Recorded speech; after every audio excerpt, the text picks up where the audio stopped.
These credits aren't cheap because the government penalties for not making the sales or buying the credits is $20,000 per vehicle.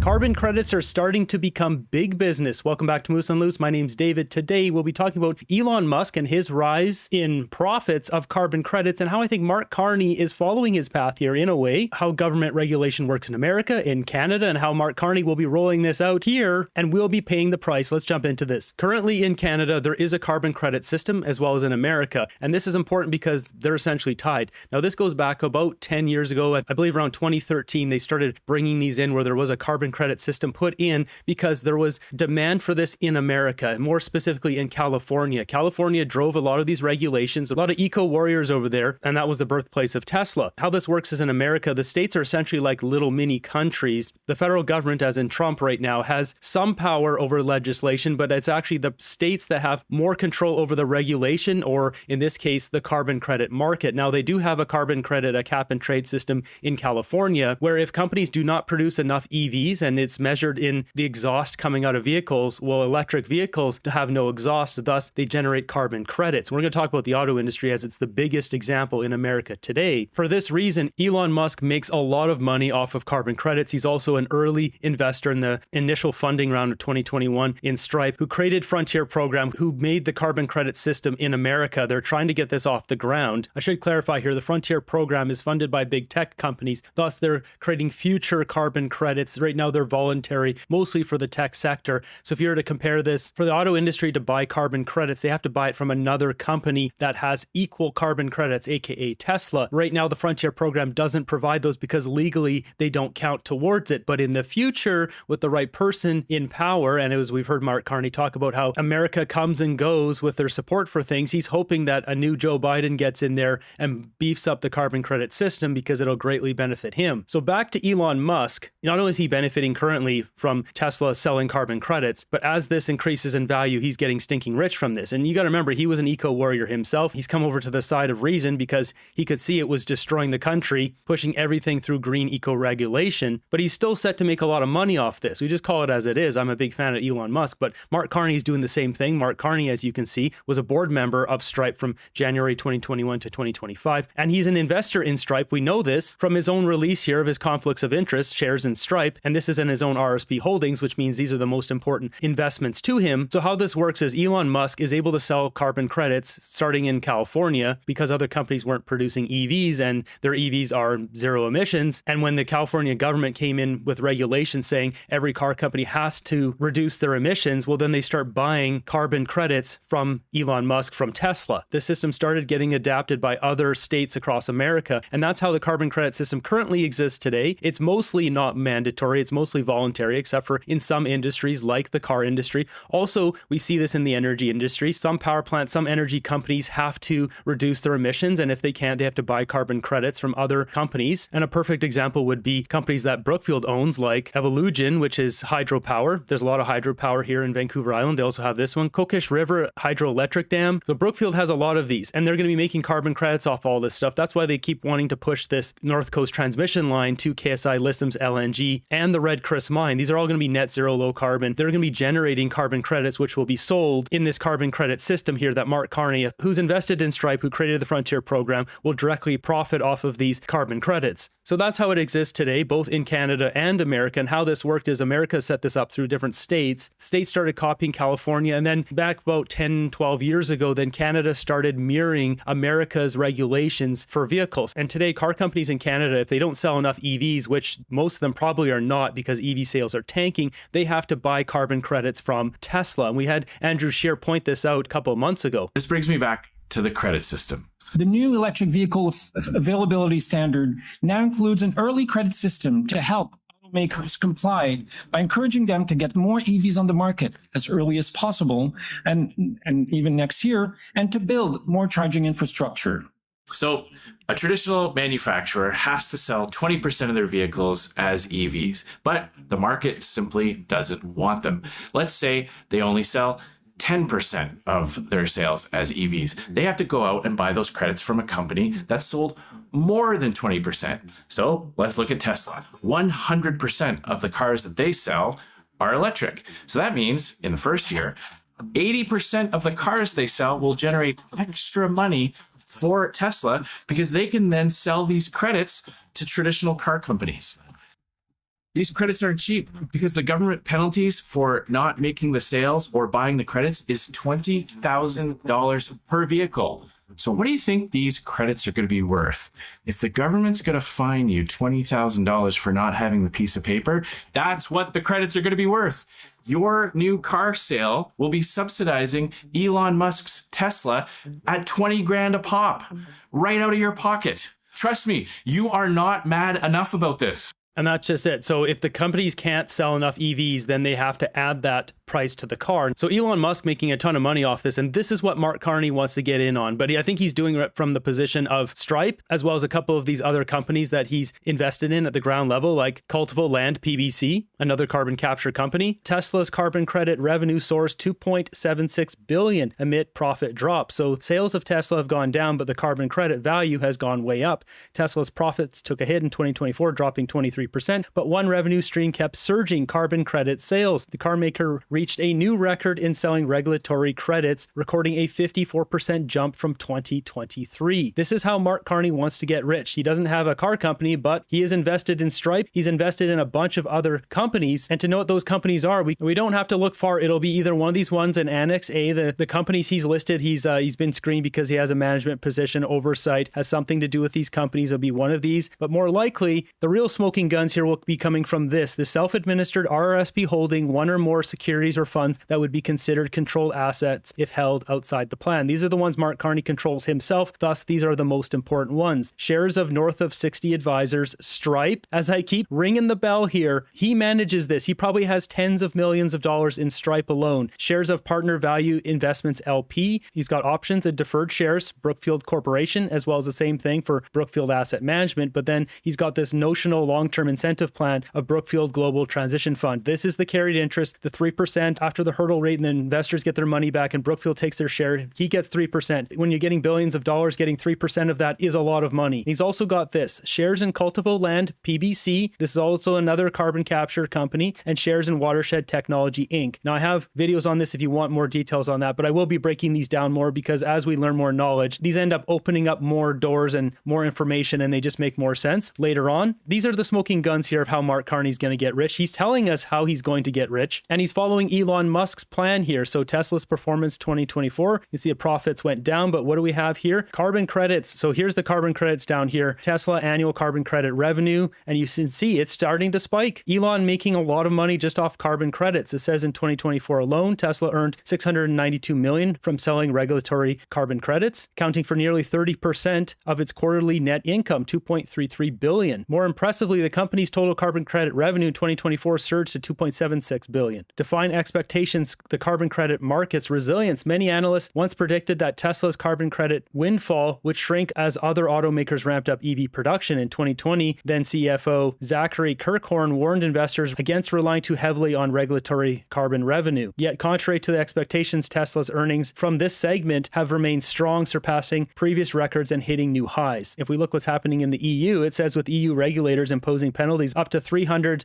million euros per missed EV sales percentage, pooling with Tesla provided a financial lifeline. This strategy enables automakers to comply while transitioning electric models, ensuring a smoother shift towards sustainability. We got another article here on the same website at carboncredits.com saying carbon credit market allows investors and corporations to trade both carbon credits and carbon offsets simultaneously. This mitigates the environmental crisis while also creating new market opportunities. This is just a grift. This is not saving the environment in any which way. So jumping back to this interview here with Mark Carney and Rosemary Barton, this is the section I didn't play before, her talking about Stephen Guilbeault. This hurts Mark Carney's agenda, and I bet this has shooken up his world here because he liked Stephen Guilbeault being in that position. He needed a champion in the party that would maybe go to those grimy areas or be a little bit more aggressive with the environment and environmental policy to protect his image, and he doesn't have that shield anymore in Stephen Guilbeault.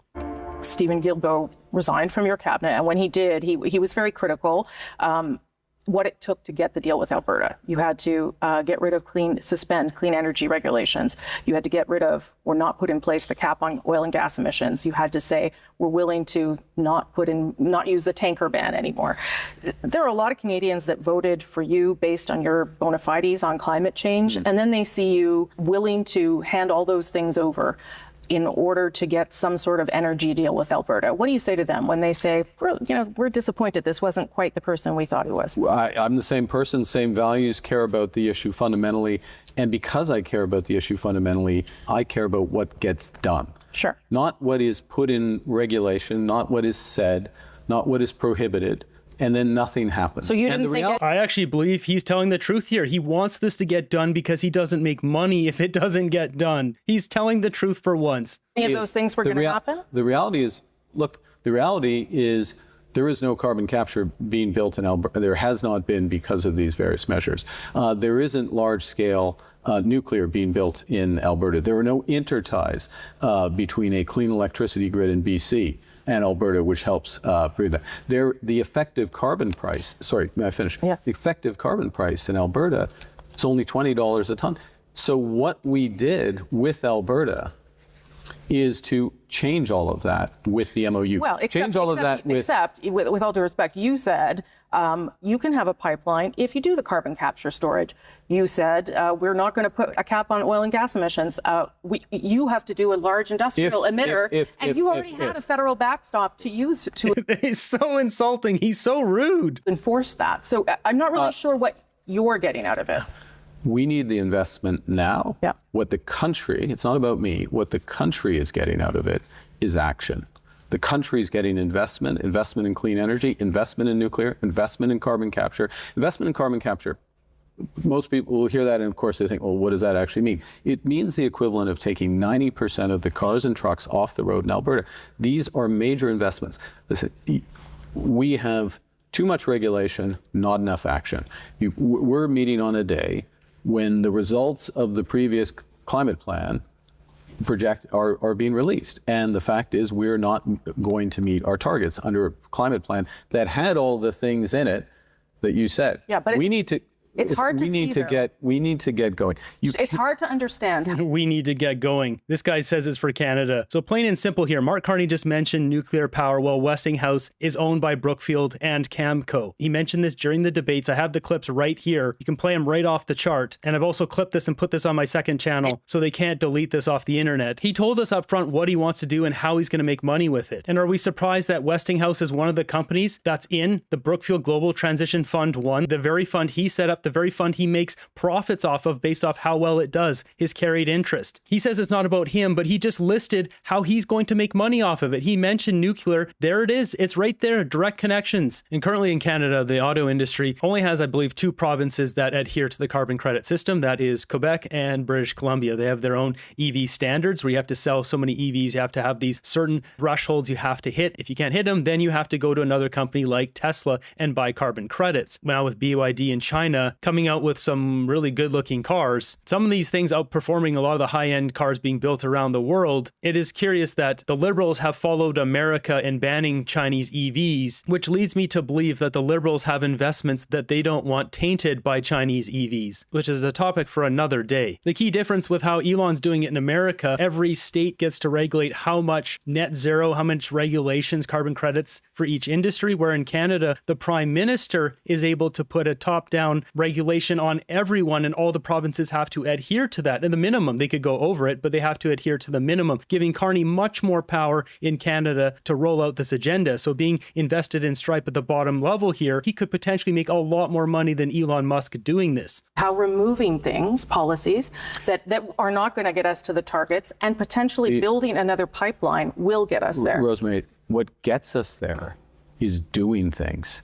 And saying that we won't do things and then nothing happening does not progress. That we've had that. It hasn't worked. This government is 100% focused on doing things that are going to reduce emissions. Yeah. We are going to grow clean energy in this country at a scale never seen before. We put in tax credits in the last budget worth should be worth more than $40 billion over the course of the budget, just from the investment that comes from that. And we're not stopping there. We're not just putting tax. Oh, you're not going to stop there? Because Brookfield needs something else besides tax credits? This guy's a charlatan. Credits. Sorry, I'm going to go on about this, but we're not just putting tax credits and saying, well, if we put the tax credits in, let them come. No, we spend time with the government of Newfoundland and Labrador, with Quebec, with Ontario, with Alberta, with British Columbia, to get this moving, because we recognize, and I think all the premiers do recognize, that we need to get moving. And I need to keep moving. That's okay. Stephen Guilbeault also said that he really believed that this deal was in part because of your concerns around the rise of separatism in Alberta. Is that fair to say? I think it's incredibly important, as part of the responsibility of the Prime Minister, whatever Prime Minister, to work with provinces, to work with Indigenous peoples, to work with Labour, to work with all Canadians for common objectives. It is important to work with Canada. Look, I recognize that part of the reason why things haven't been moving in Alberta and other parts of the country is there has been a sense of being dictated to by Ottawa. Now, Daniel Smith and I, Premier Smith and I, don't agree about everything, but we do agree that we want to move forward. So we sat down, our team sat down, we worked this out over several months. We have a plan to move forward. But does that not destabilize the rest of the country? Now you have British Columbia upset that they weren't consulted in advance and not in favor of what you've put on the table. And you have a real, I think, frustration in Quebec as well with where you are with your climate targets at a time when Quebec is heading towards a provincial election and the Parti Québécois is promising another referendum. Mark Carney's trying to play all the fields here, and he's failing miserably. There's separatist movement everywhere. His polling numbers are plummeting. It doesn't matter $1 million a day trying to slander Pierre Poilievre. It's not working. He's losing his grip here very quickly. This data from NASA, Carney doesn't like this. They don't want to talk about this. Net surface emissions and removals of carbon dioxide 2015 to 2020. You can see Canada here is negative, as in our peatlands, our boglands, our grasslands. They all suck in carbon. They all store it. Now we do have wildfires. If it's a bad wildfire season, then we have more. And that's why we should be investing in water bombers. Do you see the Liberals investing in water bombers? No. They send our money over to Africa for gender-sensitive farming, this, that, and the other. We got this one here, shows fossil fuel emissions 2015 to 2020. Every country on Earth has them. Any country that produces energy will emit fossil fuel emissions. Look at Canada. We're barely an extrusion off here, as in 3% of the world's emissions. We don't affect the climate at all. And once again, it's always China. China, America, India, Russia. We could all be hippies living in the forest and it wouldn't matter. It wouldn't change nearly anything on Earth. So then the question would be, well, why is Mark Carney making our country a guinea pig for this? Well, you already know the answers, because he's using it to get rich off of it. Piece of a broader puzzle. The MOU is one piece of a broader puzzle. I will point out the Prime Minister, the Premier of Quebec, as did the Premier of Ontario, as did the Premier of Nova Scotia, as did the Premier of Saskatchewan, as did the Premier of Manitoba, I can go on, all supported the MOU, all supported the MOU. The MOU creates the possibility of many things: investment in nuclear, investment in air ties, investment in data centers, investment in carbon capture, yes, and a potential pipeline. Now, yeah, he didn't sound too confident about that. Everything he just listed there are all things that help him make money with his carried interest. The pipeline does not. So he doesn't care about it. It will never happen. You can just tell by the tone of his voice. That pipeline will never get built if Mark Carney's prime minister. We start those discussions with British Columbia. British Columbia, with whom we are producing the world's first, zero carbon copper mine. That we're creating a northwest corridor in British Columbia of clean energy, a conservation area the size of Greece, and unlocking the world's lowest carbon LNG in the same time, in partnership with BC.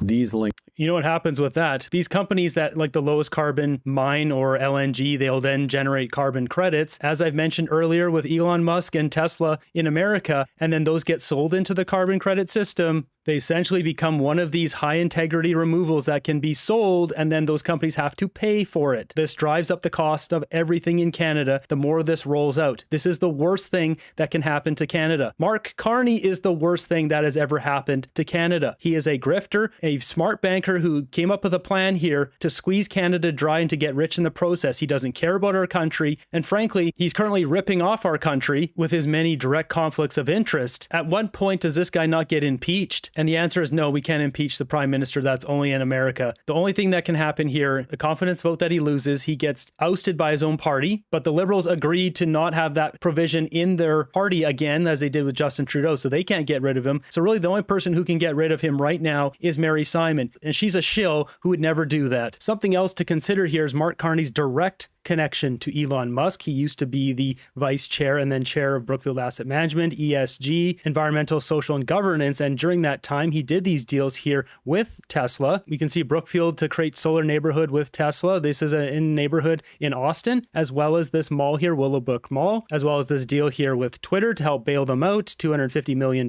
which Brookfield has since exited. If I were a betting man, I would say Elon Musk has had meetings with Mark Carney regarding some of this stuff, whether it's with Brookfield and Tesla, or if it's with Stripe, both sitting at boardroom meetings. I'm sure these guys know each other. As Mark Carney talked to Elon about the carbon credit system, has Elon convinced Mark Carney to get into this business because it's proving that Elon is making a ton of money from this now.